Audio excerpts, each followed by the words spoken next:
Part 1. The reunion that shouldn't have happened. Ethan Cole never planned to stop by that art gallery. He had just finished a long week at work, walking through the cool Seattle evening with no destination in mind. But when he saw the glow of soft lights and a sign that read New Exhibit by Lena Hart, his feet froze. That name hit him like a wave. He hadn't heard it in years, hadn't spoken it out loud since the day she walked out of his life without a word. He told himself it couldn't be her. But curiosity won. He stepped inside. The place smelled faintly of fresh paint and coffee. Jazz music played quietly in the background.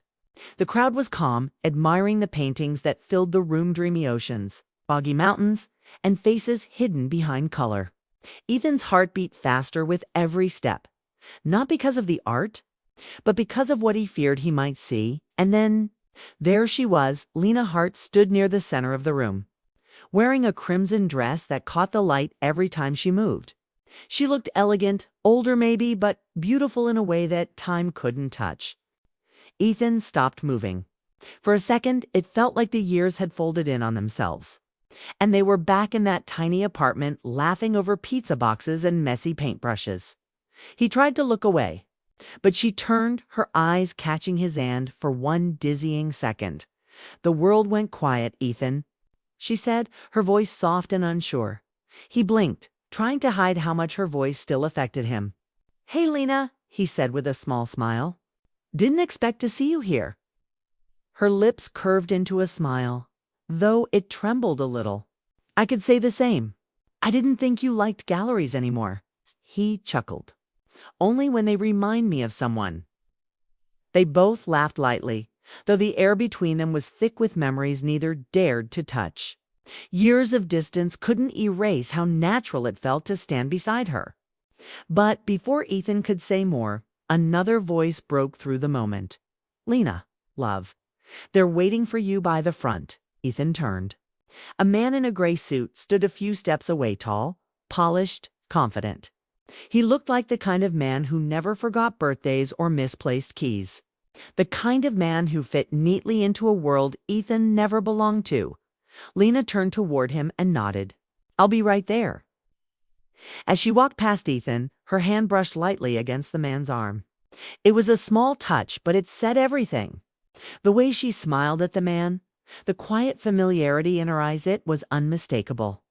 Ethan's heart sank. Her husband. I thought she was joking. He remembered the night years ago when she had said she might move on. He'd laughed, thinking she was teasing him, angry. Maybe, but not serious. But now, standing in that crowded room, the truth hit him like cold rain. She had moved on. She had built a life without him. He stood there for a while, pretending to study the paintings, though his mind was spinning. He wondered what she'd been through all these years. Did she ever think about him? Did she ever miss the life they almost had? A few guests passed by, whispering compliments about the artwork. He looked again at the painting nearest to him, a storm over the ocean, painted with wild, dark strokes. It felt raw, emotional, almost painful. He knew that feeling. That was her. That was Lena, pouring her heart onto the canvas just like she used to when they were young and broke, dreaming of making it in a world that didn't care. He wanted to leave, but he couldn't. His chest felt heavy, full of things he should have said years ago when Lena finally came back. She was calmer, her professional smile in place. "You stayed," she said softly. "Yeah," he replied. "Didn't get to congratulate you. These paintings are incredible." Her smile warmed, the kind that still made him feel seen. "Thank you, Ethan. That means more than you think." He shrugged. "Guess I always knew you'd end up here. You never stopped believing in beauty." She looked at him for a long moment, something unreadable in her eyes. "And you never stopped running from it," she said quietly. Ethan opened his mouth to respond, but the words wouldn't come. She'd always had a way of saying the truth before he was ready to hear it. A waiter passed by, offering champagne. She took a glass, then handed him one without asking. They stood there, shoulder to shoulder, not talking, just remembering. The crowd faded, and for a heartbeat, it was just them again, the way it used to be. But then her husband returned. He placed a hand on Lena's back gently. "They'd like you to say a few words." "Course," she said with a smile, her tone perfectly polite. Then she turned to Ethan, eyes soft. "Don't leave yet, okay?" He nodded, unable to speak. As she walked to the front, her husband's hand stayed on her back, protective and easy. Ethan watched them from across the room, the way she laughed politely, the way she kept glancing toward him as if something inside her wasn't quite settled. When she began to speak, her voice echoed through the quiet space. She talked about art, passion, and finding inspiration in unexpected places. But as she spoke, Ethan could tell she wasn't just talking to the audience. Her eyes kept finding his. She spoke about loss, about learning that beauty often comes from heartbreak, about the kind of love that leaves a mark even after it's gone. Ethan stood frozen, the glass cold in his hand. The crowd clapped when she finished, and her husband kissed her cheek proudly. She smiled, but not with her eyes. Ethan turned toward the door, ready to leave before it hurt more. But as he reached for his coat, he heard her voice again, soft, behind him. "Ethan, wait." I turned slowly. She stood there, her eyes shining, her breath unsteady.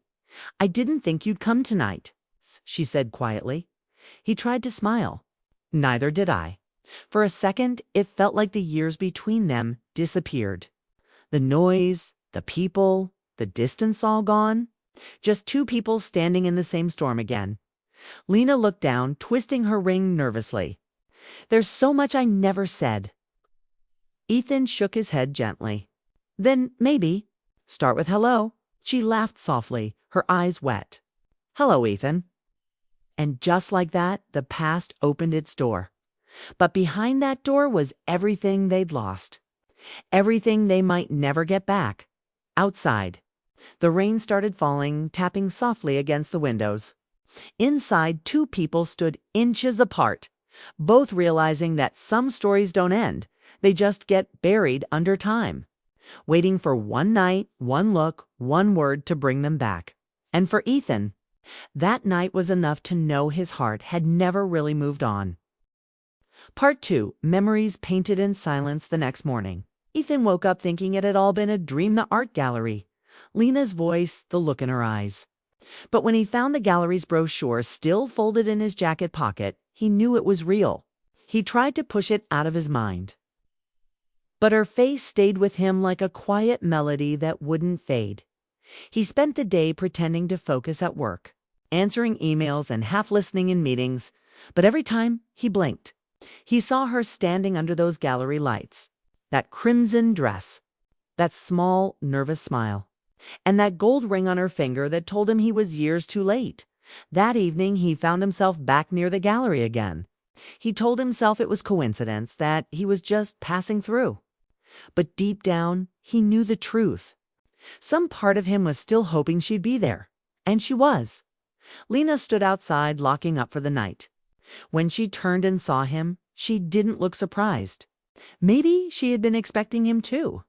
"You came back," she said softly. He shrugged. "Guess I forgot how to say goodbye."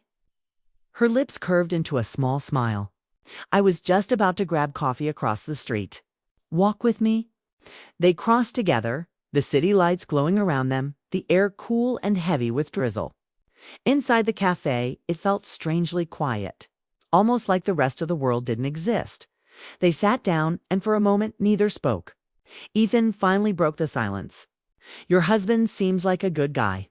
Lena's eyes flickered. "He is. He's kind, patient. He helped me rebuild when I didn't know who I was anymore." Ethan nodded, though his heart tightened. "That's good. I'm glad." She looked at him carefully. "You don't sound glad." He gave a small, sad laugh. "Guess I'm not as good at pretending as you are." Her eyes dropped to her coffee. "You think I'm pretending?" "I think," he said gently, "that you smile the same way you used to when something hurt." Lena sighed. "You still read me too easily." They sat quietly for a few seconds. Then Ethan asked, "Do you ever miss it?" "Us." She hesitated, then nodded. "Every single day. But missing something doesn't mean you can go back to it." He looked down, his voice low. "Why did you leave, Lena?" "You just disappeared." No goodbye, no note. I thought I'd done something wrong. Her hands tightened around her cup. It wasn't you, Ethan. It was me. Back then, everything felt too much. The love, the dreams, the fear that I'd lose myself in you. I didn't know how to love without losing control. Ethan leaned forward slightly. And now? She looked up, eyes glistening. Now I know control isn't love. It's just fear dressed as safety. Her honesty hit him hard. It was the kind of truth that came only after years of regret. She smiled weakly. When I married David, I thought I was choosing peace. But peace without passion isn't living. It's waiting. Ethan didn't know what to say. He wanted to reach across the table to hold her hand like he used to, but he didn't. He couldn't. Instead, he said, "Maybe some people are just meant to find each other too early." She nodded slowly. Or maybe love doesn't have a right time. Maybe it just changes shape. They finished their coffee in silence, both lost in the same thought. What could have been when they stepped outside? The rain had turned steady, soft, and silver under the streetlights. Lena tilted her face up toward it and smiled. Remember how we used to paint when it rained? Ethan laughed softly. Yeah, you said the sky cried so the colors could feel lighter. She looked at him, eyes warm. You still remember that? I remember everything, he said quietly. They walked slowly, side by side, not touching, but the space between them felt alive. The sound of their footsteps mixed with the rain. For a moment, it felt like time had folded again, bringing them back to the people they once were, young, foolish, in love. When they reached the corner, Lena stopped. "This is me," she said. Across the street, a black car waited. David sat in the driver's seat, looking down at his phone. Ethan's heart twisted. "He came to pick you up." "He worries when I stay late," she said softly. He forced a smile. "He sounds like a good man." "He is," she said again, her voice calm but sad. "He deserves all of me. But I think—" She trailed off, shaking her head. "I think part of me still belongs somewhere else." Ethan didn't move. He wanted to tell her that he still loved her, that nothing had changed. But the words stayed trapped behind his teeth. Because loving her didn't mean breaking her world again. Instead, he said gently, "Then keep that part safe." Lena's eyes glistened. "You always say the hardest things the softest way." He smiled faintly. "Guess some habits never change." The car horn honked once, polite and short. Lena stepped closer. "I'm glad you came last night, Ethan. Seeing you again reminded me of who I was before I forgot." He nodded. "You never forgot. You just painted over it." She smiled through tears. "You always knew how to find me in the colors." And before he could respond, she leaned forward, not a kiss, just a light touch of her hand on his cheek. A goodbye. A memory reborn and let go in the same breath. "Good night, Ethan," she whispered. "Good night, Lena." She turned, walking through the rain toward the car. He watched her go, her figure blurred by the downpour. Until the car lights disappeared down the street, Ethan stood there long after she was gone. The rain soaked his jacket, but he didn't care. He thought about the painting he'd seen the night before the storm over the ocean. It wasn't just art, it was her. It was them. The calm trying to hold back chaos, he finally walked home. The city quiet except for the rain. Inside his apartment, everything felt smaller. He poured himself a glass of water, sat on the couch, and stared at the empty wall. And then, without thinking, he picked up a pencil and started to draw. Not the storm, not her face. Just her hand, the one that had brushed his cheek. The same hand that had once held his when the world felt too heavy. Hours passed. And when he finally stopped, he realized something. He wasn't sad anymore, just grateful. Because sometimes love doesn't need a second chance. Sometimes it just needs one honest moment to remind you it was real. And for Ethan, that moment had already happened in the quiet corner of a cafe, under the sound of rain, with a woman he once loved more than anything. Part 3, when goodbye feels like love. 3 weeks passed and Ethan tried to move on. He went back to his routine, filled his days with work and long walks through the rainy streets of Seattle. But Lena stayed in his thoughts like a quiet echo. Every song, every sunset, every small thing seemed to pull him back to her. It wasn't that he wanted her back. He knew that part of their story was over, but something inside him still felt unfinished. Like a letter he had written but never sent. One evening, while he was cleaning his apartment, Ethan found an old sketchbook. Inside were drawings of Lena laughing, painting, sitting by the window with coffee in hand. He hadn't opened it in years. The pages felt like ghosts of a life that had once been so alive. He smiled softly, running his thumb over one page where he had written, "Some loves don't fade. They just wait." He didn't know why, but he grabbed his jacket and went out into the cool night air. Without realizing it, his steps led him back toward the gallery. It was closed now, dark except for one light glowing in the corner. And through the glass he saw Lena was there, alone, standing in front of one of her new paintings. She looked deep in thought, her reflection blending with the stormy colors on the canvas. Ethan hesitated, then knocked gently on the glass. She turned, surprised but not upset. When she opened the door, her smile was tired but warm. "You again," she said softly. "Couldn't help it," he said. "You always did pick the best lighting for heartbreak." She laughed quietly. "You still use humor when you don't know what to say." He stepped inside, looking around. "You're working late." "Couldn't sleep," she admitted. "Painting helps me think." He nodded, glancing at the canvas. It showed a woman standing by the ocean, her back turned to the viewer, watching the horizon. The waves were calm, but the sky burned with color. "She looks like she's waiting for someone," Ethan said. Lena looked at the painting. "Or maybe she's finally letting go." Their eyes met, and for a moment, it felt like the world had gone quiet again. "David's away for a few days," she said softly. "Business trip," Ethan nodded. "You happy?" The question hung between them. She didn't answer right away. "Happiness isn't always a constant," she finally said. "Sometimes it's just small moments that remind you you're still alive." He smiled gently. "Then I hope you get a lot of those." They stood there for a while, side by side, watching the painting.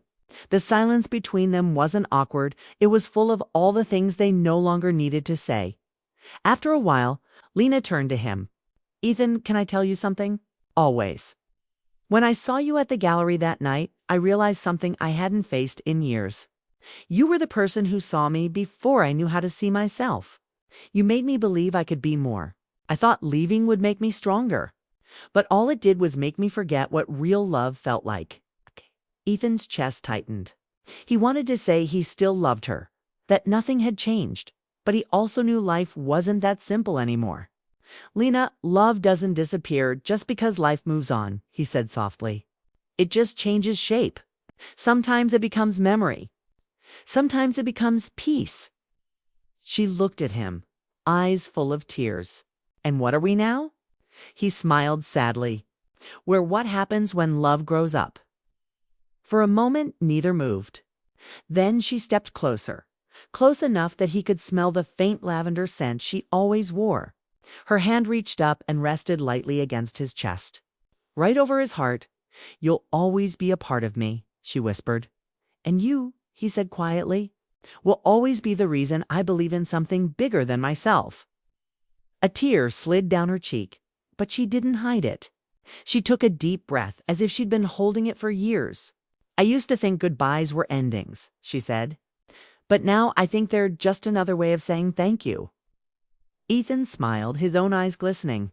"Then thank you, Lena." She nodded, her lips trembling. "Thank you, Ethan." They stood like that for a while, under the warm gallery light. Two people who once belonged to each other, learning how to let go without breaking. Finally, Lena stepped back. "I should go," she said softly. "Yeah," he replied, his voice calm but heavy. As she walked to the door, she stopped and turned once more. "Promise me something. Anything. Don't stop drawing. You have a gift, Ethan. Don't let it fade again." He smiled. "I won't. And you? Keep painting your storms." She smiled back through tears. "Maybe one day I'll paint the calm." And then she left. The bell above the door chimed softly, and the night swallowed her footsteps. Ethan stood there for a long time after she was gone, the air still carrying the trace of her perfume. Then he looked at the painting again, the woman by the sea end, realized it wasn't about waiting anymore. It was about acceptance, about finding peace in goodbye. He took one last look around, then left the gallery. The rain had started again, gentle and rhythmic. As he walked through the quiet streets, the sound of it felt like closure. Weeks later, Ethan submitted one of his drawings to a local art showcase. It wasn't of Lena's face or her hand, it was of the ocean at dawn.com, and endless. With a single line written at the bottom, "Some love stories don't need forever, they just need to be real." When the showcase opened, he stood among strangers, watching people admire his work. And for the first time in a long time, he felt light. Lena never came that night, but he didn't expect her to. She was part of his story, not his ending. And that was okay.